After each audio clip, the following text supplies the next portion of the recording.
A woman sat in a hotel bar, watching the door. Her appearance was neat and tidy, white blouse, fair hair tucked behind her ears. She glanced at the screen of her phone, on which was displayed a messaging interface, and then looked back at the door again. It was late March, the bar was quiet, and outside the window to her right the sun was beginning to set over the Atlantic. It was 4 minutes past 7, and then 5, 6 minutes past. Briefly and with no perceptible interest she examined her fingernails. At 8 minutes past 7, a man entered through the door. He was slight and dark-haired, with a narrow face. He looked around, scanning the faces of the other patrons, and then took his phone out and checked the screen. The woman at the window noticed him but, beyond watching him, made no additional effort to catch his attention. They appeared to be about the same age, in their late 20s or early 30s. She let him stand there until he saw her and came over. "Are you Alice?" he said. "That's me," she replied. "Yeah, I'm Felix. Sorry I'm late." In a gentle tone she replied, "That's all right." He asked her what she wanted to drink and then went to the bar to order. The waitress asked how he was getting on, and he answered, "Good, yeah, yourself." He ordered a vodka tonic and a pint of lager. Rather than carrying the bottle of tonic back to the table, he emptied it into the glass with a quick and practiced movement of his wrist. The woman at the table tapped her fingers on a beer mitt, waiting. Her outward attitude had become more alert and lively since the man had entered the room.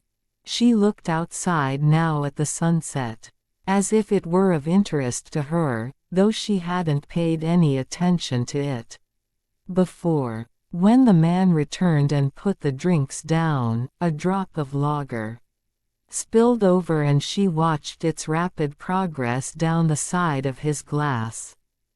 "You were saying you just moved here," he said. "Is that right?" She nodded, sipped her drink, licked her top lip. "What did you do that for?" he asked. "What do you mean?" "I mean, there's not much in the way of people moving here, usually. People moving away from here, that would be more the normal thing." "You're hardly here for work, are you?" "Oh, no, not really." A momentary glance between them seemed to confirm that he was expecting more of an explanation. Her expression flickered, as if she were trying to make a decision, and then she gave a little informal, almost conspiratorial smile. "Well, I was looking to move somewhere anyway," she said, "and then I heard about a house just outside town here. A friend of mine knows the owners. Apparently they've been trying to sell it forever and eventually they just started looking for someone to live there in the meantime. Anyway, I thought it would be nice to live beside the sea." I suppose it was a bit impulsive, really. "So, but that's the entire story, there was no other reason." He was drinking and listening to her. Toward the end of her remarks, she seemed to have become slightly nervous, which expressed itself in a shortness of breath and a kind of self-mocking expression. He watched this performance impassively and then put his glass down. "Right," he said. "And you were in Dublin before, was it?" "Different places. I was in New York for a while. I'm from Dublin, I think I told you that. But I was living in New York until last year." "And what are you going to do now you're here?" "Look for work or something." She paused. He smiled and sat back in his seat, still looking at her. "Sorry for all the questions," he said. "I don't think I get the full story yet." "No, I don't mind. But I'm not very good at giving answers, as you can see. What do you work as, then?" "That's my last question." She smiled back at him, tightly now. "I'm a writer," she said. "Why don't you tell me what you do?" "Ah, it's not as unusual as that. I wonder what you write about, but I won't ask. I work in a warehouse, outside town." "Doing what?" "Well, doing what?" he repeated philosophically. "Collecting orders off the shelves and putting them in a trolley and then bringing them up to be packed." "Nothing too exciting. Don't you like it, then?" "Jesus no," he said. "I fucking hate the place." "But they wouldn't be paying me to do something I liked, would they?" "That's the thing about work, if it was any good you'd do it for free." She smiled and said that was true. Outside the window the sky had grown darker, and the lights down at the caravan park were coming on, the cool salt glow of the outdoor lamps, and the warmer yellow lights in the windows. The waitress from behind the bar had come out to mop down the empty tables with a cloth. The woman named Alice watched her for a few seconds and then looked at the man again. "So what do people do for fun around here?" she asked. "It's the same as any place. Few pubs around. Nightclub down in Ballina, that's about 20 minutes in the car. And we have the amusements, obviously, but that's more for the kids. I suppose you don't really have friends around here yet, do you? I think you're the first person I've had a conversation with since I moved in." He raised his eyebrows. "Are you shy?" he said. "You tell me." They looked at one another. She no longer looked nervous now, but somehow remote, while his eyes moved around her face, as if trying to put something together. He did not seem in the end, after a second or two, to conclude that he had succeeded. "I think you might be," he said. She asked where he was living and he said he was renting a house with friends nearby. Looking out the window, he added that the estate was almost visible from where they were sitting, just past the caravan park. He leaned over the table to show her, but then said it was too dark after all. "Anyway, just the other side there," he said. As he leaned close to her their eyes met. She dropped her gaze into her lap, and taking his seat again he seemed to suppress a smile. She asked if his parents were still living locally. He said his mother had passed away the year before and that his father was, God knows where. "I mean, to be fair, he's probably somewhere like Galway," he added. "He's not going to turn up down in Argentina or anything. But I haven't seen him in years." "I'm so sorry about your mother," she said. "Yeah, thanks. I actually haven't seen my father in a while either. He's not very reliable." Felix looked up from his glass. "Oh," he said. "Drinker, is he? And he makes up stories." Felix nodded. "I thought that was your job," he said. She blushed visibly at this remark, which seemed to take him by surprise and even alarm him. "Very funny," she said. "Anyway, would you like another drink?" After the second, they had a third. He asked if she had siblings and she said one, a younger brother. He said he had a brother too. By the end of the third drink, Alice's face looked pink and her eyes had become glassy and bright. Felix looked exactly the same as he had when he had entered the bar, no change in manner or tone. But while her gaze increasingly roamed around the room, expressing a more diffuse interest in her surroundings, the attention he paid to her had become more watchful and intent. She rattled the ice in her empty glass, amusing herself. "Would you like to see my house?" she asked. "I've been wanting to show it off, but I don't know anyone to invite. I mean, I am going to invite my friends, obviously, but they're all over the place. In New York. In Dublin mostly. Whereabouts is the house?" he said. "Can we walk there?" "Most certainly we can. In fact, we'll have to. I can't drive, can you?" "Not right now, no. Or I wouldn't chance it, anyway. But I do have my license, yeah." "Do you?" she murmured. "How romantic. Do you want another, or shall we go?" He frowned to himself at this question, or at the phrasing of the question, or at the use of the word romantic.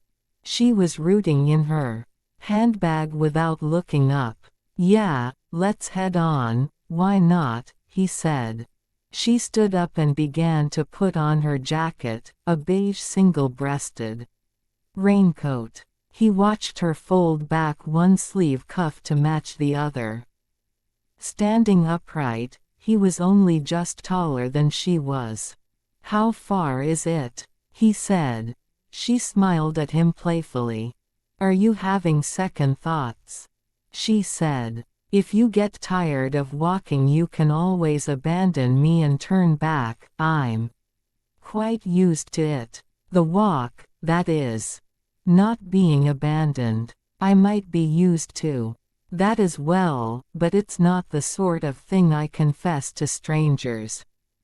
To this he offered no reply at all, just nodded, with a vaguely grim expression of forbearance, as if this aspect of her personality, her tendency to be witty and verbose, was, after an hour or two of conversation, a quality he had noted and determined to ignore. He said good night to the waitress as they left. Alice looked struck by this, and glanced back over her shoulder as if trying to catch sight of the woman again. When they were outside on the footpath, she asked whether he knew her. The tide broke in a low soothing rush behind them and the air was cold. "The girl working there," said Felix. "I know her, yeah." Sinead. "Why?" "She'll wonder what you were doing in there talking to me." In a flat tone, Felix replied, "I'd say she'd have a fair idea." "Where are we heading?" Alice put her hands in the pockets of her raincoat and started walking up the hill. She seemed to have recognized a kind of challenge or even repudiation in his tone, and rather than cowing her, it was as though it had hardened her resolve. "Why, do you often meet women there?" she asked. He had to walk quickly to keep up with her. "That's an odd question," he replied. "Is it? I suppose I'm an odd person.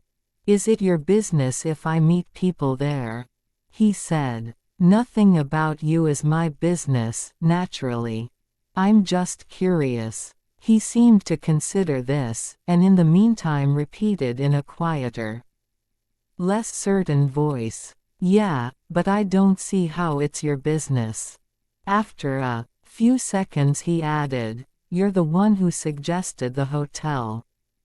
Just for your information, I never usually go there.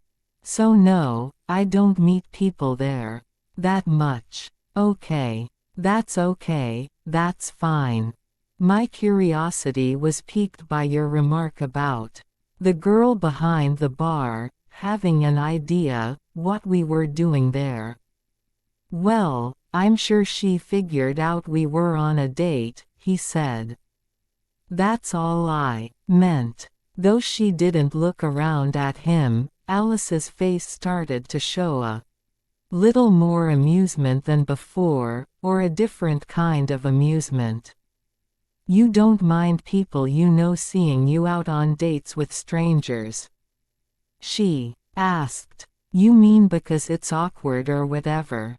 Wouldn't bother me much, no. For the rest of the walk to Alice's house, up along the coast road, they made conversation about Felix's social life, or rather Alice posed a number of queries on the subject which he mulled over and answered, both parties speaking more loudly than before due to the noise of the sea. He expressed no surprise at her questions, and answered them readily, but without speaking at excessive length or offering any information beyond what was directly solicited. He told her that he socialized primarily with people he had known in school and people he knew from work. The two circles overlapped a little but not much. He didn't ask her anything in return, perhaps warned off by her diffident responses to the questions he'd posed earlier, or perhaps no longer interested. Just here, she said eventually. Where? She unlatched a small white gate and said, here. He stopped walking, and looked at the house, situated up a length of sloped green garden. None of the windows were lit, and the facade of the house was not visible in any great detail, but his expression indicated that he knew where they were. You live in the rectory, he said. Oh, I didn't realize you would know it. I would have told you at the bar. I wasn't trying to be mysterious. She was holding the gate open for him, and, with his eyes still on the figure of the house, which loomed above them facing out onto the sea, he followed her. Around them the dim green garden rustled in the wind. She walked lightly up the path and searched in her handbag for the house keys. The noise of the keys was audible somewhere inside the bag, but she didn't seem to be able to find them. He stood there not saying anything. She apologized for the delay and switched on the torch function on her phone, lighting the interior of her bag and casting a cold gray light on the front steps of the house also. He had his hands in his pockets. Got them, she said. Then she unlocked the door. Inside was a large hallway with red and black patterned floor tiles. A marbled glass lampshade hung overhead, and a delicate, spindly table. Along the wall displayed a wooden carving of an otter. She dumped her keys on the table and glanced quickly in the dim, blotchy mirror on the wall. You're renting this place on your own, he said. I know, she said. It's much too big, obviously. And I'm spending millions on keeping it warm. But it is nice, isn't it? And they're not charging me any rent. Shall we go in the kitchen? I'll turn the heat back on. He followed her down a hallway into a large kitchen, with fixed units along one side and a dining table on the other. Over the sink was a window overlooking the back garden. He stood in the doorway while she went searching in one of the presses. She looked around at him. You can sit down if you'd like to, she said. But by all means remain standing if it's what you prefer. Will you have a glass of wine? It's the only thing I have in the house, drinks-wise. But I'm going to have a glass of water first. What kind of things do you write?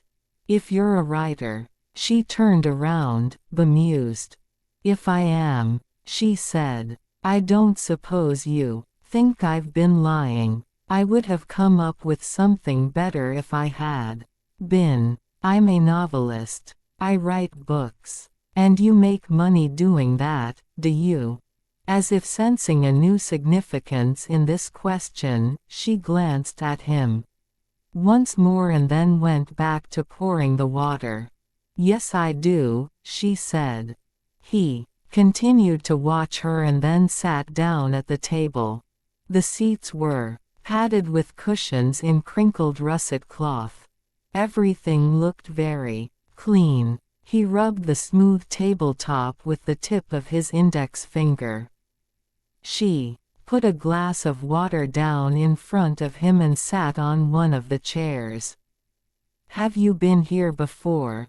She said. You knew the house. No, I only know it from growing up in town. I never knew who lived here. I hardly know them myself. An older couple. The woman is an artist, I think. He nodded and said nothing. I'll give you a tour if you like, she added. He still said nothing and this time didn't even nod.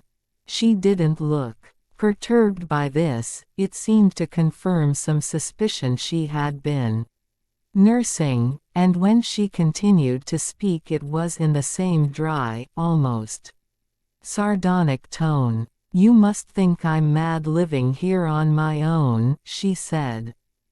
For free, he answered. Fuck off, you'd be mad not to. He yawned unselfconsciously and looked out the window, or rather at the window.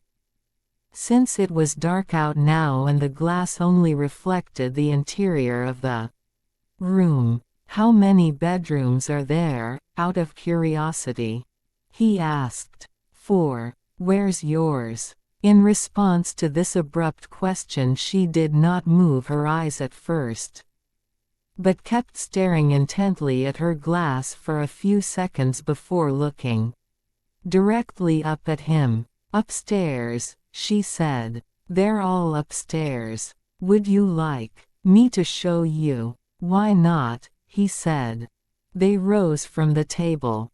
On the upstairs landing was a Turkish rug with gray tassels. Alice pushed open the door to her room and switched on a little floor lamp. To the left was a large double bed. The floorboards were bare and along one wall a fireplace was laid out in jade-colored tiles. On the right, a large sash window looked out over the sea, into the darkness. Felix wandered over to the window and leaned close to the glass, so his own shadow darkened the glare of the reflected light. Must be a nice view here in the daytime, said Felix. Alice was still standing by the door. Yes, it's beautiful, she said. Even better in the evening, actually. He turned away from the window, casting his appraising glance around the room's other features, while Alice watched. Very nice, he concluded. Very nice room. Are you going to write a book? While you're here, I suppose I'll try. And what are your books about? Oh, I don't know, she said. People. That's a bit vague. What kind of people do you write about? People like you. She looked at him calmly, as if to tell him something, that she understood his game, perhaps, and that she would even let him win it, as long as he played nicely. What kind of person do you think I am? She said. Something in the calm coolness of her look seemed to unsettle him, and he gave a quick, yelping laugh. Well, he said. I only met you a few hours ago. I haven't made up my mind on you yet. You'll let me know when you do, I hope. I might. For a few seconds she stood there in the room, very still, while he wandered around a little and pretended to look at things. They knew then, both of them, what was about to happen, though neither could have said exactly how they knew. She waited impartially while he continued, glancing around, until finally, perhaps with no more energy to delay the inevitable, he thanked her and left. She walked him down the stairs. Part of the way down, she was standing on the steps when he went out the door. It was one of those things. Both of them afterwards felt bad, neither of them certain really why the evening had been such a failure in the end. Pausing there on the stairs, alone, she looked back up at the landing. Follow her eyes now and notice the bedroom door left open, a slice of white wall visible through the banister posts.